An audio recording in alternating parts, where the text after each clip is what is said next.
बिस्मिल्लाहिर्रहमानिर्रहीम। अस्सलाम वालेकुम मोहतरम सामीन, अल्लाह पाक से दुआ है कि आप लोग हमेशा खुश रहें। गवर्नमेंट हज स्कीम 2026 आदमीन हज के लिए सामान का टैग लगेज टैग किस तरीके से होगा। मोहतरम आदमीन हज 2026 में जाने वाले जब आप अपने सामान की पैकिंग मुकम्मल कर लेंगे तो आपको एक लगेज टैग दिया जाएगा। उसको आपने अपने सामान यानी जो आपका बैग होगा जो जहाज़ में रखा जाता है उसके ऊपर ये टैग आपने लाजमी लगवाना है। और इस टैग पर आपने कौन कौन सी अपनी मालूमात लाजमी लिख लेनी है, क्योंकि बाज़ औक़ात ऐसा भी होता है कि ये सामान गुम हो जाता है, लेकिन इस टैग की वजह से आपको ये सामान आसानी से मिल भी सकता है। आज़मीन हज 2026 में जाने वाले अल्लाह पाक से दुआ है कि अल्लाह पाक आपके हज को कबूल व मबरूर फरमाए। आमीन सुम्मा आमीन। कमेंट्स में आमीन में लिखते हैं, किसी के लिखे हुए आमीन काम भी आ सकती है। आज़मीन हज 2026 जब भी आप सामान की पैकिंग करनी है तो अपनी सबसे पहले अहम चीज़ ज़ाती मालूमात आपने दर्ज करनी है।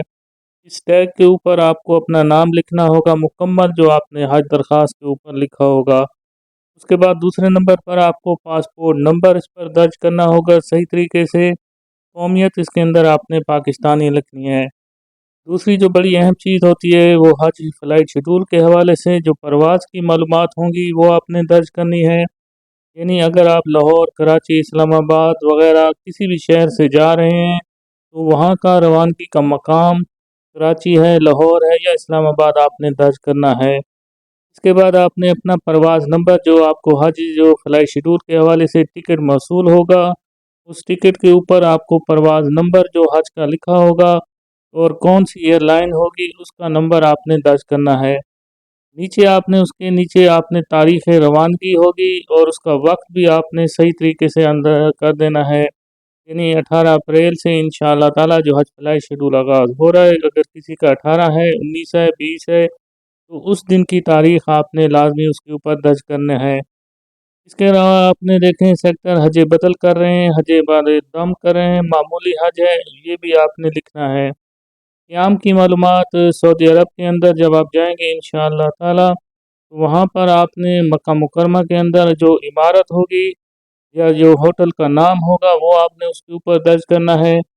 और ये जो इमारत या होटल होगी जिस इलाके के अंदर या महल्ले के अंदर होगी वहाँ पर आपने लिखना है ज़िले का कोड लिखना है, मरकज़ नंबर, खैमा नंबर, मीना के अंदर कौन सा आपको मिलना है, ये तमाम मालूमात इसके ऊपर आपने दर्ज करनी है।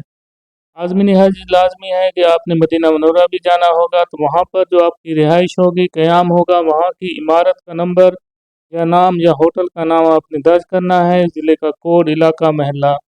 इसके ऊपर आपको देखें एक क्यूआर कोड भी नज़र आएगा। लिहाजा टैग पर एक क्यूआर कोड भी होता है जिसे स्कैन करने पर हाजी की तमाम मालूमात ज़ाहिर भी हो जाती हैं। इसलिए इसके ज़रिए सऊदी हुकाम और पाकिस्तानी हज मिशन सामान को हाजी के कमरे तक भी पहुँचाने में सहूलत महसूस करते हैं। लिहाजा आज़मीन हज अपने सामान पर ये जो टैग है वो लाज़मी लगवाएंगे। ये आपको जो आपके जो हज ट्रेनिंग होगी यानी जो तरबियती सेशन होगा एक दिन का, या जो आपको तरबियती कैंप के अंदर जब आप ये सामान लेने जाएंगे तो ये टैग आपको मुहैया किया जाएगा। लिहाजा इस पर अपनी तमाम मालूमात आपने दर्ज कर दी हैं। वीडियो को लाइक करके दोस्तों के साथ शेयर कर दें ताकि अच्छी से अच्छी इन्फॉर्मेशन ज़्यादा से ज़्यादा लोगों तक भी पहुँच सकती है। अल्लाह पाक से दुआ है कि अल्लाह पाक इस बार जो भी हज उम्रा पर जाए अल्लाह ताला उसके हज को कबूल व मबरूर फरमाए। आमीन सुम्मा आमीन। कमेंट्स में आमीन भी लिख दें। अल्लाह पाक हम सबका हामी नासिर हो। अल्लाह हाफ़िज़।